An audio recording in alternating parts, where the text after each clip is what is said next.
So this is my second bee yard. I've got 4 hives up here, and I think I've got seven, something like that at the house. But it's been about a month since I've been in these hives because of weather and just being busy. But the last time that I was in them, they were getting pretty close to being ready to be harvested. So what we're going to do is we're going to dig into these hives today and check them out and see how much honey can come out of them. And hopefully we'll get a pretty decent harvest out of them this year.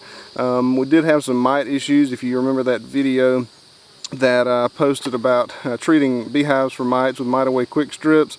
We did have some mite issues, but they have been treated and hopefully they're doing pretty good now. We'll just see. So let's go ahead and dig into these hives and see how much honey we can get out of them.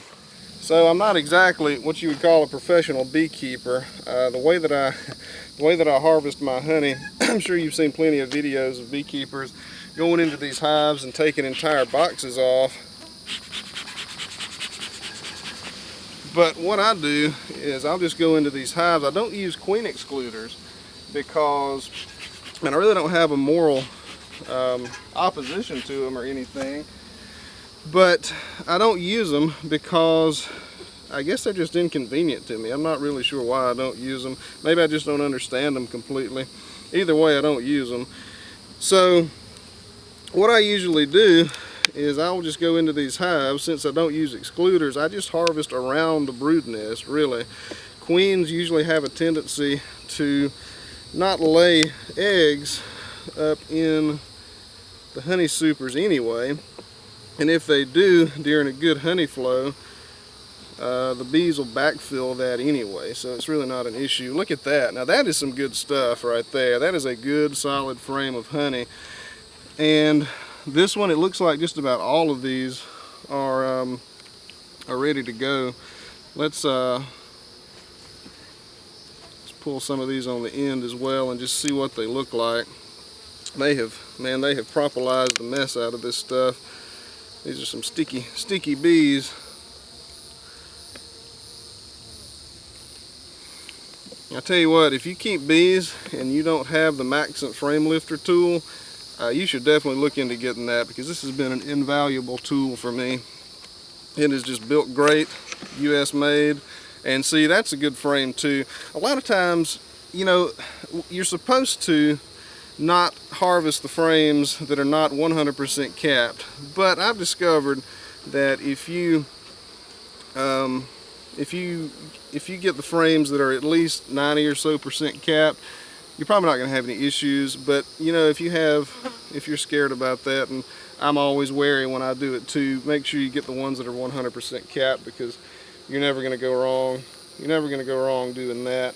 So this is a great box right here. We can get just about all of these. Let's oh, that's heavy too. Let's get into this next box. Let's see what we've got. It's been raining the last few days, so my smoker's having trouble staying lit.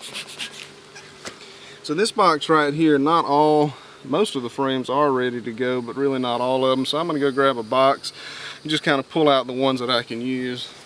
So guys, you can see right here, there's a lot of cross comb going on this side, and the reason that that's going on is because I'm sure that I harvested a couple of frames or something like that and didn't put the frames back. So if you harvest frames individually, make sure you put the frames back, because your bees are they're just kind of gonna do what they want to do, and they're gonna mess you up. So what I do is I just take these frames out and shake the bees off, and I'll have just an empty hive body close to me to put these frames in. And these are great right here. See, this one right here is a good example. I won't have any trouble extracting this, and I can be pretty confident that it's not going to ferment, because we've got at least 90% of these frames, these cells capped off. And this looks like what happened here was probably some drone comb that was late in hatching, and it just took them a little while to get it back filled. But yeah, this frame's going to be fine.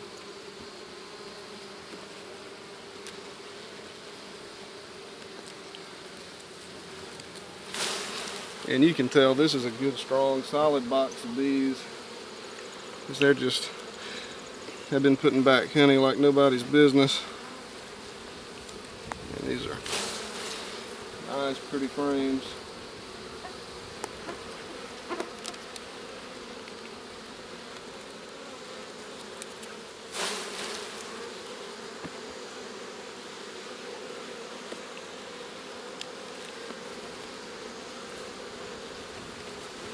Now you've got to be considerate of the bees. Make sure you leave them enough honey to live on, because there's going to be a dearth, a lack of incoming resources, and just got to make sure that they have enough food to survive through that.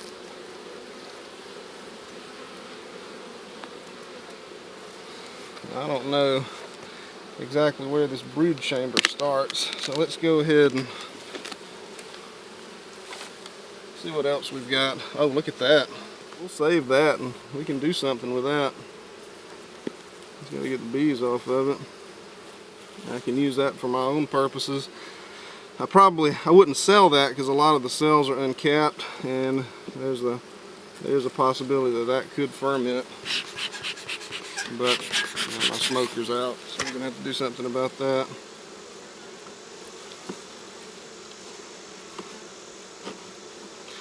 But I'll take this and I'll probably put this in a Tupperware container, and I can use it on my toast in the mornings.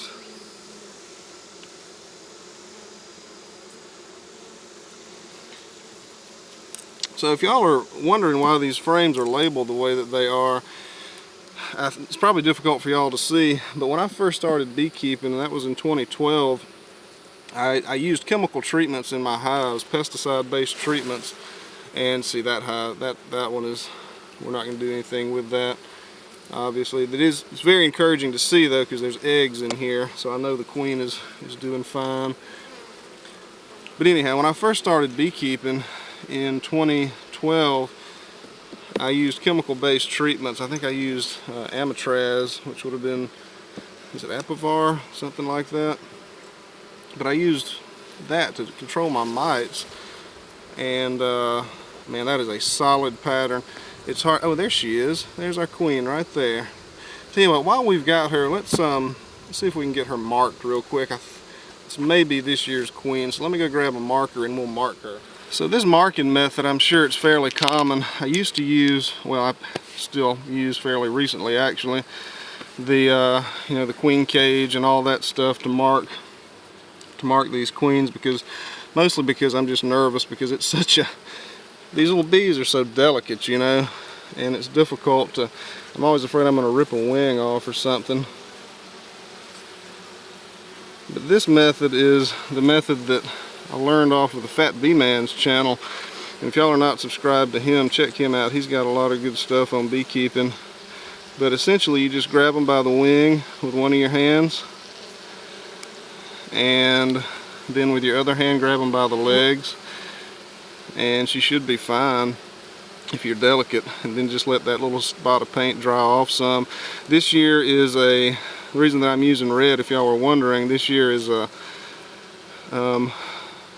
ends in 8, and the years that end in 8 and 3 you use red paint. The years that end in 11 and 17 you use yellow paint, and there's also blue and white and green.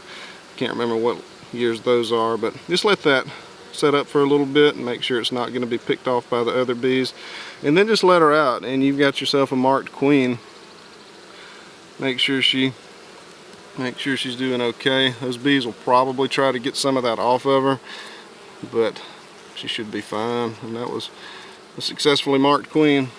So anyway, what I was saying before I got so distracted is I used to use chemical-based treatments in my hives, and the reason that I've got B on this one right here is because that frame can only be used for brood at this point, because it was in the hives when those chemical-based treatments were being used. After that first year, I decided I wanted to go organic. I did not go treatment-free. I decided to go organic instead, and that frame's got a bunch of drone comb on it, so we're going to leave it alone. And I just wanted to be able to designate the frames that I could not extract out of, because they possibly have chemical residue left in them. I don't want that in my honey, so I don't want to sell it to other people for their for their honey either. So anyhow, the ones that say SA on them, those can be used for brood or honey or whatever the bees decide to use them for. But the ones that just have a B on it, they can only be used for brood, and that's just how my hives are set up. But anyhow, that's all we're going to get out of this box. Let's put this one back together and move on to the next one. So it's important to try to move through these hives kind of speedily, because you don't know if there's a dearth on, and if the dearth is going, you're going to have trouble with robbing in these hives.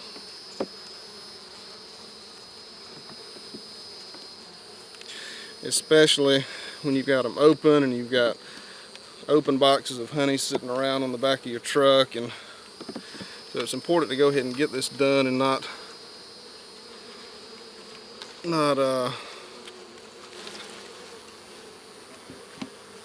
waste time. Because once you have a robbing situation, it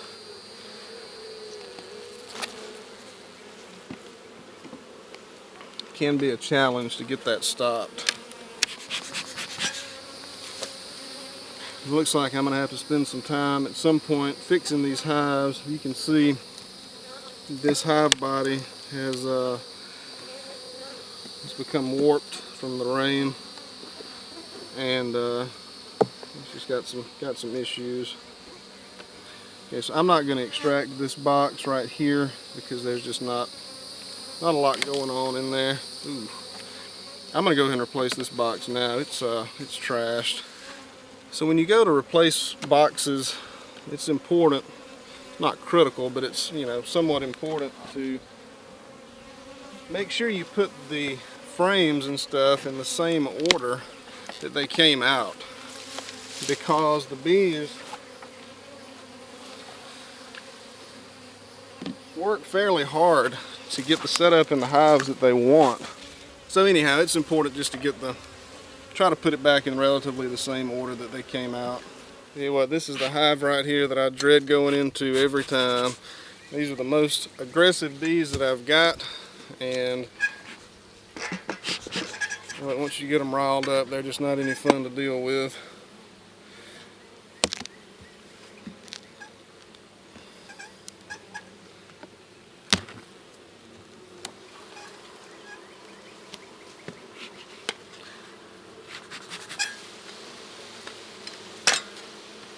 But a lot of times it's the aggressive bees that give you the most production, so we'll just see what they look like.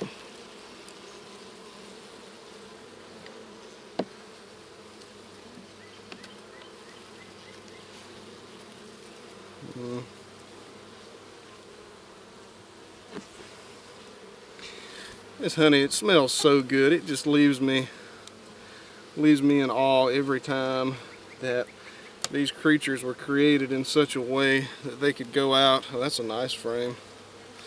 That they could go out. There's a little bit left on that, but it'll be okay.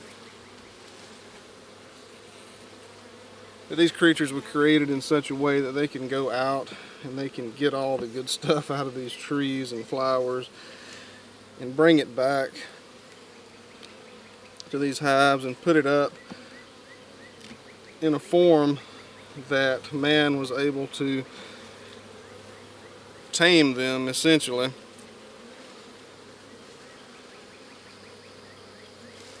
And it was the Reverend Langstroth who invented these, or discovered the concept of bee space, that said the Creator may be seen in all the works of his hands, but none so clearly in the wise economy of the honeybee. And I'm inclined to agree with that, because the efficiency at which these things operate is just beyond anything. The stuff that they do and their ways, and that is a picture perfect frame right there. You could put that in a textbook. Ooh. This one right here, I'm going to take, there's only half of a frame there, but we can still spin that half side out and it'll be okay.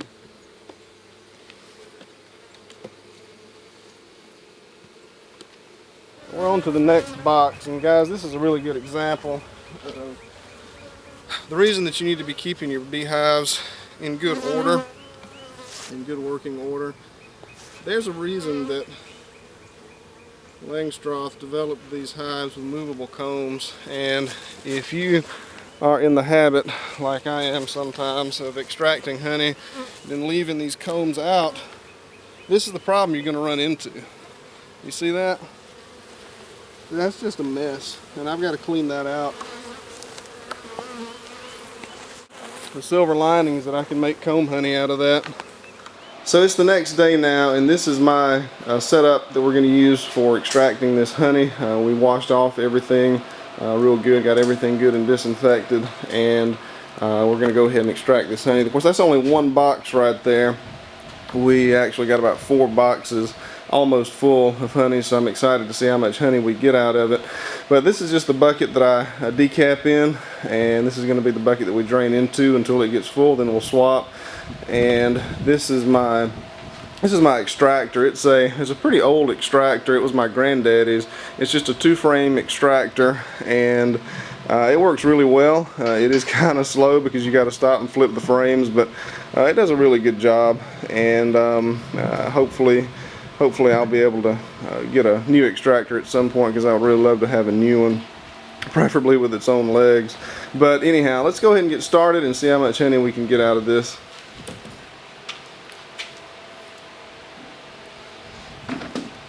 So ideally, what you want is those cappings to protrude just a little tiny bit above the level of the wooden frame, so that you can get a good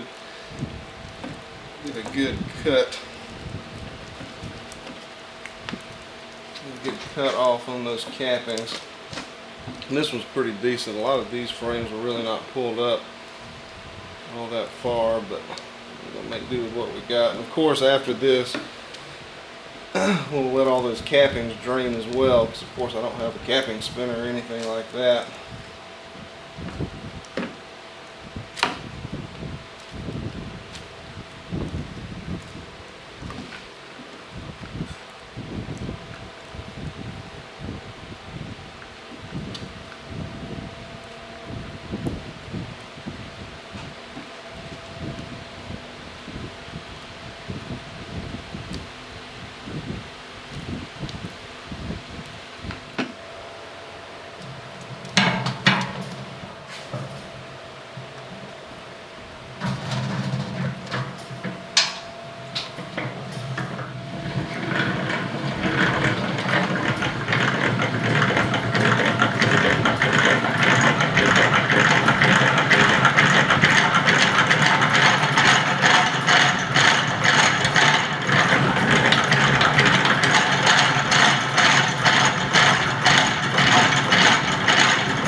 In case y'all were wondering, these buckets are food grade buckets that I got from apple processing warehouses in North Georgia. All I did was I went in and you know, before you buy your apple turnovers and stuff like that, you just ask whoever's behind the counter if they have any spare buckets available, because they buy all this filling that they use for those pies and stuff, and they buy it, and it comes in these food grade buckets. and they don't really do anything with them. And I think I gave $1 a piece for most of my buckets. And you know, you wash them over and over and over again, and they'll last for years and years and years. And you can buy them at Lowe's if you want to. I don't think they're very expensive there either. But you know, if you're just around those places, you know, in the fall when the apples come in, just ask. They probably will sell you some for a pretty good price.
After I get a box done, all I do is I come out and set the box on my truck like this, and eventually there will be a good swarm of bees here to clean it all up. Now, just a quick note about putting the boxes out for communal cleanup from your bees. That's something that's okay to do if you're positive that you don't have any foul brood in your hives.